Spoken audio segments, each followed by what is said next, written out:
All right, let's get the latest transfer talk in, and we'll begin with Pierre-Emerick Aubameyang. Sounds like Borussia Dortmund's CEO has come out and said, we're only going to wait a few more days to resolve this thing. How do you think it plays out? The thing is, it's really out of Hans-Joachim Watzke's control here because, he can go and he can set deadlines, but then after that, what's he going to do if Aubameyang demands a move or if a suitable offer comes in? These deadlines, they're all part and parcel of negotiations. I wouldn't pay too much attention to that. Milan certainly were looking at him long and hard, although they're reportedly looking after Morata rather than Aubameyang, who of course started his career at Milan. Chelsea are the other club who obviously everybody knows are looking for a centre forward, and certainly he remains an alternative, but also in the mix, as we said, are Alvaro Morata's again and Torino's Andrea Belotti. Guys, this situation with Aubameyang is just weird. How do we explain how he's gone from seemingly being one of the biggest targets of the summer to now not really being able to find a home? What do you think, Steve? It's a complete head scratcher. Gab's talking in terms of, teams don't want to pay what Borussia are asking.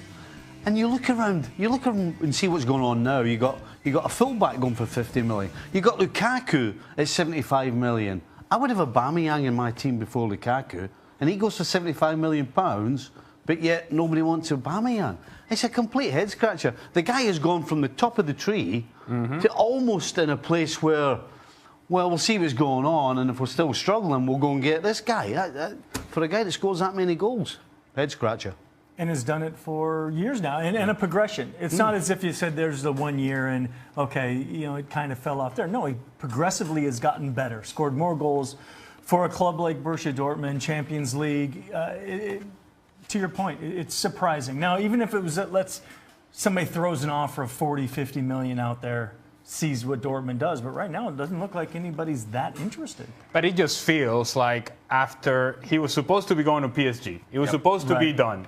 And then once PSG backed out, it feels as if everybody else said, hold on a second, what do they know that we don't know? What's happening here that we're not certain about?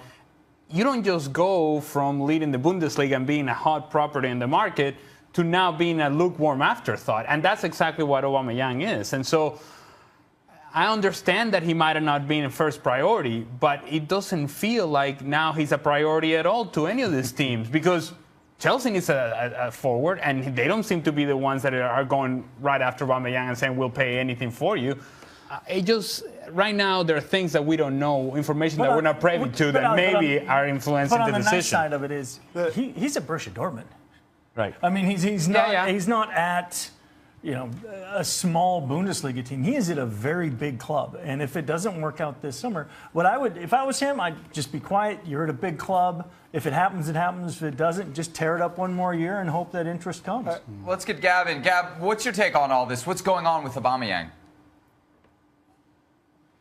Yeah, I think that there's two factors here. One is that, and this is just sheer dumb luck from Aubameyang, most of the teams that this summer are looking for center forwards, and that applies to United, Chelsea, certainly, we're looking for lead the line, target men type center forwards, and that's not his game. And I think given sort of the power that managers have these days, where they're paid so much money and they're given so much control, that they say, no, I want this specific type of center forward. They don't want to overhaul their team to accommodate an Aubameyang. And I think at the same time, there's also an issue where I think maybe some of his people played it a little bit wrong. And in the case of Chelsea, I think Chelsea just are still sitting there saying, you know what, there might be other options. If we want an Aubameyang type, maybe Alexis Sanchez becomes viable, given given some of his quotes back in Chile. So they're kind of sitting there working on multiple fronts, and they're pretty confident that they can bring in the right deal at the right price. Property a year ago, talks of a move to possibly Real Madrid, but Pierre-Emerick Aubameyang's stock appears to have fallen at this transfer window. He's being talked about a move now, Stuart, but it seems like he's maybe second or third choice, backup choice to some of these big spending Premier League teams, as opposed to a Real Madrid or a Barcelona. Well, I think last season he had his best goal return for Borussia Dortmund, so he's an outstanding player. He can run in behind, he can score goals, he's a good finisher. Didn't have a great African Cup of Nations, and I think that's when a lot of the scouts were looking at him, and he was playing for Gabon, who weren't a great side. It was in Gabon as well, he didn't play particularly well. I'm not sure technically he's that good with his back to goal, and the way Borussia Dortmund play, it suits him, because they play on the front foot, they keep sliding balls down the side of defenders, he's racing onto them. If he's left as the lone striker, and when teams want to defend that little bit deeper, has he got the technical ability to bring others into play? That's why I think he's not top of everybody's wish list at the moment. Do you think he will move? Given he's spent 4 years at Dortmund, he's gotten better and better each year, but maybe now is the time where they feel they have to cash in. I think they want to probably get rid of him now and cash in, and I think he probably wants to go. Whether it's a Premier League side, whether it's a La Liga side, we don't know at the moment, but I think he's a very, very good player, and he's as good as most of the players we've been talking about. Is he better than Lacazette? I think he probably is. Do you think then that he will move before another couple of these dominoes fall down, or is he going to have to wait his turn? He could be the start of it all. He could be the player that moves and then everybody then follows on from there. So I think he's a player that's going to go somewhere in the Premier League this season. Where? I'm not quite sure at the moment. OK, well, the price might be to some of those big boys' likings. There's talk of Chelsea. There's talk of other destinations as well for Pierre-Emerick Aubameyang. Who is going to make the bid that Dortmund have to accept? Off shall we with Raf Honigstein. Why has Aubameyang not been scooped up yet, Raf? It's an excellent question. I can only think of a couple of reasons. I think, first of all, to buy a big centre forward for 80, maybe 90 million euros is only going to be viable for a couple, 3 or 4, maybe 5 clubs at best, and not many of them need a centre forward. Arsenal have made their move. Man United have made their move. That really leaves Chelsea as the only of the big teams still in need of a centre forward. The second reason, which relates to that, is I think at the moment of those clubs who have been trying to buy a centre forward, they want an out-and-out number 9. They want somebody who can lead the line, who can play with his back to goal, who can hold it up. And Aubameyang is many things, but he's not that. He is the guy to go long. He is the guy who can play short passes to. He's very fast, but he's not going to lead the line, old-school number 9 type, on a wet Tuesday night in Burnley. So maybe not quite the type of player that's in demand in the Premier League at the moment. Do you remember when you upset all those Burnley fans, Shaq? I don't know what you're talking about. When you said, why would anyone want to sign for Burnley? There's not even an airport. I don't remember that at all. Hey, all those Burnley fans. So is there an airport or not? I don't know. I'm not. There is not. I don't frequent There is Burnley. not an airport. I don't frequent Burnley. So do you recommend Burnley as a place that I should go visit? I don't know. I haven't been to Burnley Alex. quite some time. No. Maris, if Chelsea doesn't sign a new striker, are Chelsea still favourites to win the title next season? No, absolutely not. No, they need that number 9. We've been talking about it recently. Morata, that's left out there, I think is absolutely perfect. Fits the bill to a T. OK. When it comes to Rooney's legacy at United, what do you think he'll be most remembered for? Goal scoring, winning trophies, you name it. He's done it all. I mean, what else is there more to say about the lad? He's done it all. Why does that make you angry? I know. There's a certain attitude to your answer there. What kind of question is that? When it comes to Rooney's legacy at United, Like, what's the, yeah? what's he going to be remembered for? Probably the goal against City, yeah? Oh, Why has that made you angry?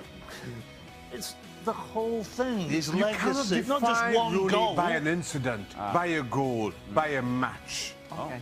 He is the It's a legacy. It's a legacy. It's a legacy. His legacy is a legacy. Would you give in him a itself. statue? If he wants one, why not?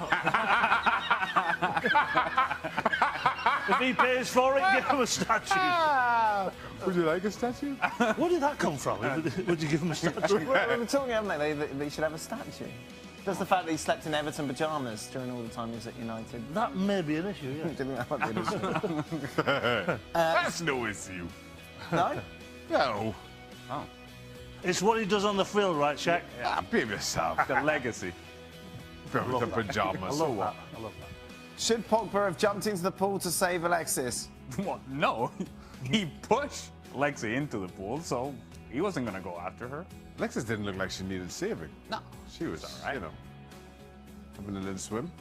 If you're doing rock, paper, scissors and you're stood by the edge of the pool, yes, you know what's coming. yeah. It's an oldie but a I goodie. can't believe she fell for that trick.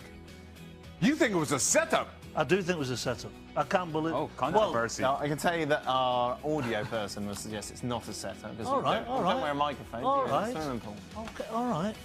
Just my opinion. Controversy. See what I mean? There's always a custard pie coming, and there it is. I thought this was a judgment-free zone. That is, give it to me. Yeah, it takes a big custard pie. Steady, steady. There's So what nothing. moment defines Rooney's legacy? I've never seen Maris get so When he gets angry. the statue. Lovely. When he gets the statue. Statue at Ipswich for you? Hey, the birds would love it. It's a lot of material. Think of the numbers that could sit on that noggin. See, why do I put up with this? I don't know. I don't know. There's no need for it. It's unfair. I didn't even laugh. I didn't laugh. Yeah, what? I didn't.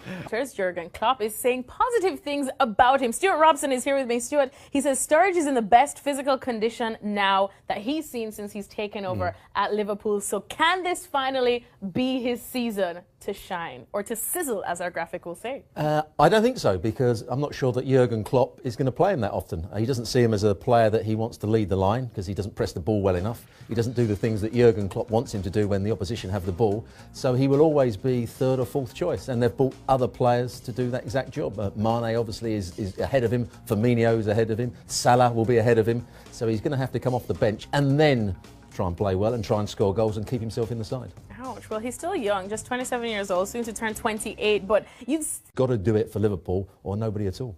All right, well, it's probably tough for him to hear. Thank God that you're not the manager of Liverpool, or who knows if he'd be inspired. Thanks so much to Stuart Robson for that. We'll continue tracking Daniel Sturgeon if indeed he does become that superstar next season.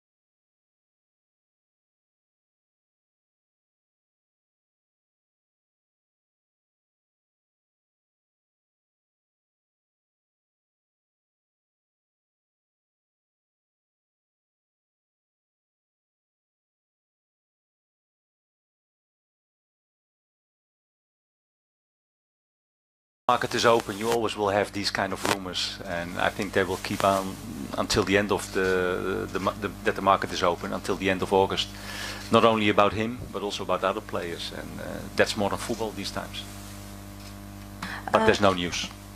Obviously he is a fantastic player, and I'm happy that he's in our squad, and I only will think of problems if the problem is really there, and he is here, so there's no problem.